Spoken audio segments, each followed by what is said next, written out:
Ashes of Creation is an open-world MMORPG set in a world where every decision and action you take literally shape the world around you. Today I'll tell you exactly what the game plans to offer and what you can expect from the classes, PvP, newly announced content like the Underrealm and Underwater content, and several other key features that MMO players like myself usually want to know before playing a game. Before you enter the world through one of the Great Divine Gateways, you first have to choose your main archetype. There's 8 different ones: Mage, Summoner, Cleric, Bard, Fighter, Tank, Ranger, and Rogue. At a higher level, you'll be able to choose a secondary archetype from the same list. The second archetype you choose allows you to add unique attributes to your primary archetype skills and change how they work. Take for example, the Fighter's Rush skill allows it to charge towards a target and knock it down. If the Fighter chooses Mage as their secondary archetype, making them a spell sword, they could apply a teleportation attribute to Rush, making them teleport to the target instead of charging. There will be multiple attributes available for each skill depending on the secondary archetype chosen. Like a Fighter Rogue can add a stealth attribute to Rush instead of teleport. Every archetype will have skills that are uniquely useful when it comes to party composition and have exclusive usefulness in dungeons and other things. For example, a rogue can be useful for detecting traps, and other archetypes would be useful for tackling different challenges along the way of a dungeon.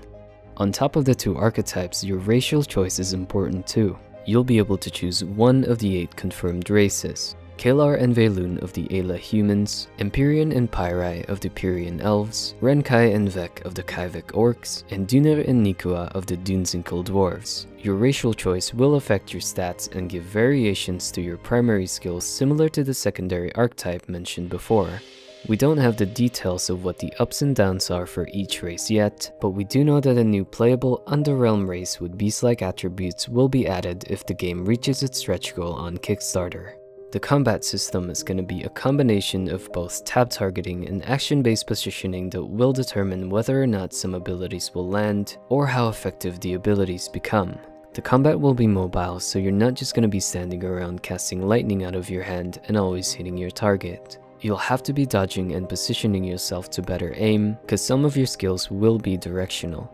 The story behind the game is that long ago, the world suffered a great calamity, leaving the inhabitants no choice but to flee, with very little known of the calamity's cause outside of legend and lore. Now, as you the player are returning to the abandoned lands, you must rebuild, and with that comes the task and excitement of exploring the land. The World of Ashes will offer a huge open world with little to no fast travel, giving true meaning to traversing a vast land. The ocean will be no different, with naval trading and lots of underwater content, like treasure hunting, aquatic creatures, and possibly tameable mounts. While it seems really ambitious, Intrepid also plans to create very in-depth seasonal changes that will affect gameplay. For example, during winter, bodies of water could freeze, allowing new trade routes to appear, or a winter dragon might bring devastation to your lands until it's killed. Everything in the world is intimately tied to likely the most important system in Ashes of Creation: the node system. Nodes are areas in which towns, villages, and eventually metropolises can be formed by player activity. Everything you do in the game will fall within a specific node's zone of influence and will help in that node's development. For example, if you start a quest to hunt 5 wolves, you're helping the node you took the quest from by making sure it's not being attacked by those creatures. One interesting fact about nodes is that the architecture type is determined by the races of the primary contributors to its development. So if the majority of the contributors are Vex, then the node's architecture will be Orcish in nature. The benefits of improving nodes comes in the form of content. The more progressed a node is, the more gameplay is available around it. Take for example, if a node develops into a metropolis, the bright lights of the city might wake up the dragon living in a nearby volcano, opening up a new raid quest. In Ashes of Creation, there will be a large focus on raids of epic proportions, to hunt or defend against world bosses like dragons mentioned before. Developing a node also gives its citizens more perks. In order to be a citizen, you have to purchase housing anywhere in a node's zone of influence, be it inside of a village or a plot of land in the open world. Helping develop one particular node is very beneficial if you are its citizen, because citizens can take part in the node's government and run for leadership roles to make decisions on shaping the node and building structures for the metropolis you reside in. You could decide to build world structures like a bridge to connect two different nodes, making mass trade possible between its citizens. Say the node you're in is very heavy on mining, and you want to take your huge stash of iron ore to a trade node that's got a much bigger market, or maybe a military node you know is building defensive equipment in expectation of a siege. You're gonna need to bring them through the caravan system, which brings up the next topic. Player versus player in Ashes of Creation includes caravans, castle and node sieges, arenas, and a flagging system. Caravans, as mentioned before, are attackable convoys of goods protected by players registered as defenders. This can include guild members, friends, or hired mercenaries, but anyone nearby who wants to help your convoy can be accepted as a defender as well. A zone around a moving caravan will prompt nearby players with a window asking if they want to defend, attack, or ignore the convoy. If the convoy reaches the destination, the goods can be processed and sold. But if the bandits succeed at destroying a caravan, then valuable wreckage will appear only lootable to the attackers. Trading resources in Ashes of Creation is an interactive and very risky task, all for the sake of progression of your character and the nodes involved. Ashes of Creation will also have node sieges. There can only be 5 nodes in Metropolis stage at any given time, so if the node you're a citizen of is close to reaching Metropolis, and there's already 5 of them in the world, you'll have to try to take down one of them so that yours can develop and open up more content in your region for your node. There are other reasons why you'd want to siege and destroy other nodes, like opening up different types, since every type offers unique features, like the military type being the only node to give the bounty hunter system. But I imagine it'll be so much more than that when players get a chance to interact with each other, especially the Western audience. For sure we'll have sieges triggered by player conflict. Maybe one powerful guild really hates the current mayor and wants to do something spiteful, and another just doing it for the sake of experiencing that part of the game. There's also castle sieges in which guilds can fight for ownership of castles around the world. Castles being independent from their neighboring nodes offer valuable income to the guilds that own them by taxing the areas in their domain. Not too much is known about them quite yet, but it's likely that these will also be very contested for. The open world PvP in Ashes will allow you to attack players for whatever reason you like, be it for competing for resources in an area or even just to troll around. Keep in mind that if you die in PvP, you drop a percentage of the raw materials you're carrying that other players can loot.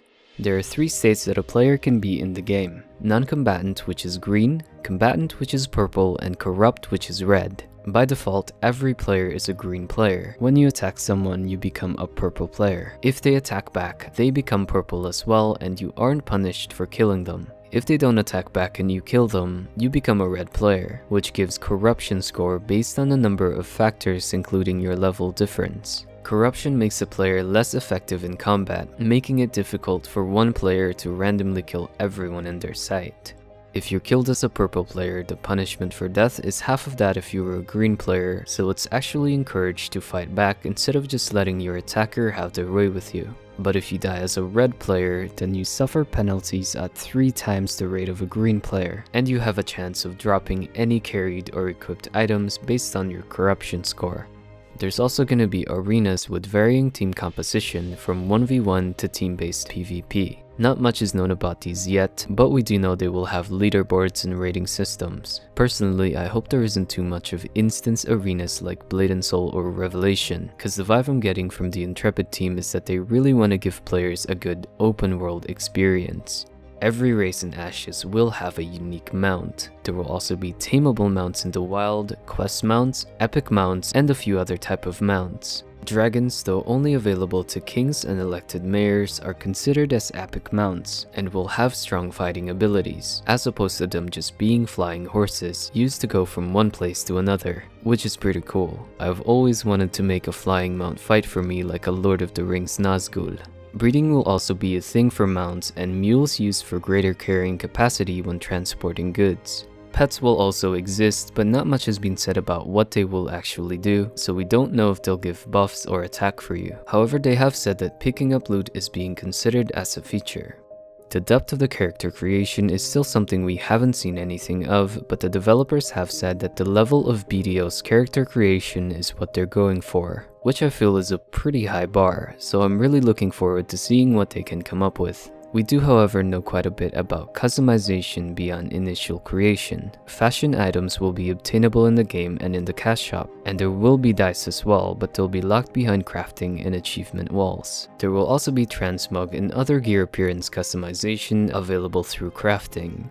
Ashes of Creation's business model will be a $15 monthly subscription, and the cash shop it will have will be cosmetics only, so there's a lot of hope for it not being pay to win, two of the key parts of why it's gotten so much hype. The recent MMOs to hit the Western audience as of late have been free to play and pay to win games, so when a promising non-pay to win game like this one comes along, the support behind it gets massive very quickly, resulting in what we saw with the Kickstarter.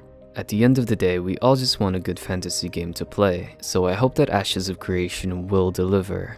Lately I've been seeing so many channels that are just making content to try and take advantage of the referral system without actually letting the viewers know anything about what the game might be like. I'm making this video simply to share my knowledge on a game I've been following and have been interested in for quite some time. Keep in mind that the game is not going to be released for a very long time, and I do encourage people to follow its progress, but be smart and wary about doing so. I would love to see Ashes of Creation come to life with everything that's been said about it by Intrepid Studios, cause it sounds like it's gonna be a really good MMORPG. However, I will steer away from overhyping, cause I've seen so many games in the same scenario that had far more resources and capability at their disposal fall short of what they originally said their games will be. That being said, we've got so much time before the actual game will be playable, so Steven and the Intrepid team has got time to enlarge their team and build a game we all want to see and play, especially with that almost $2 million take from Kickstarter. All I can say is good luck, and I'm looking forward to playing Ashes of Creation. As I said earlier, this video is more to let you guys know what Ashes is aiming to have, rather than give you a detail-to-detail look at every feature. If you want extreme detail and theory crafting on the game, check out Death Proxy's channel. I will be following the game closely, and do subscribe if you want to be kept up to date with all the important news of Ashes of Creation. As always, thank you for watching and have a wonderful day.